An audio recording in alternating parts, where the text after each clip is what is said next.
আপোনালোকে চাই আছে 7 নিউজ অসম।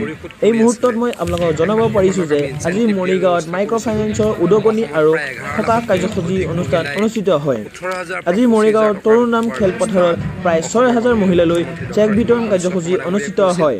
এই অনুষ্ঠানত ৰাজ্য চৰকাৰৰ মন্ত্ৰী পীযুষ হাজৰিকা, কেশৱ মহন্ত আৰু মৰিগাঁৱৰ বিধায়ক ৰমাকান্ত দেউৰীকে আদি কৰি জিলা উপায়ুক্ত আৰু আৰক্ষী অধীক্ষক এই কাৰ্যসূচীত উপস্থিত থাকে। News desk report 7 news Assam. বেছি মহিলাই মৰিগাঁও জিলাত ইনচেণ্টিভ পোৱাৰ সুযোগ পাইছে।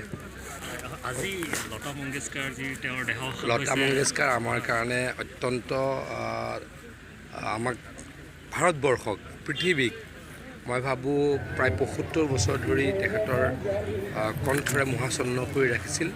তেখেতৰ মৃত্যু আমাৰ কাৰণে ডাঙৰ ক্ষতি। এই ক্ষতি আমি পূৰাব কেতিয়াও নোৱাৰোঁ। তেখেত ভগৱানৰ ওচৰত প্ৰাৰ্থনা জনাইছোঁ, তেখেত য'তেই নাথাকক, তেখেতৰ আত্মা য'তেই নাথাকক, ভালকৈ থাকক আৰু আমাক ভাৰতবৰ্ষবাসীক তেখেতে য'তেই নাথাকক তাৰ পৰা যাতে সদায় আশীৰ্বাদ কৰে, তাৰ কাৰণেও ভগৱানৰ ওচৰত প্ৰাৰ্থনা জনাইছোঁ। তেনেকুৱা ক্ষেত্ৰত নিয়মীয়াকৈ দি থকা ইয়াত 21,000 মানুহ আছে আৰু নিয়মীয়াকৈ নিদিয়াখিনি তেওঁলোকে মানে এপত আপলোড কৰিলে তেওঁলোকে কিমান মানুহ নিয়মীয়াকৈ দিয়া নাই সেইখিনি আমি জানিব পাৰিম আৰু জানিলে তেওঁলোকক আমি দিম।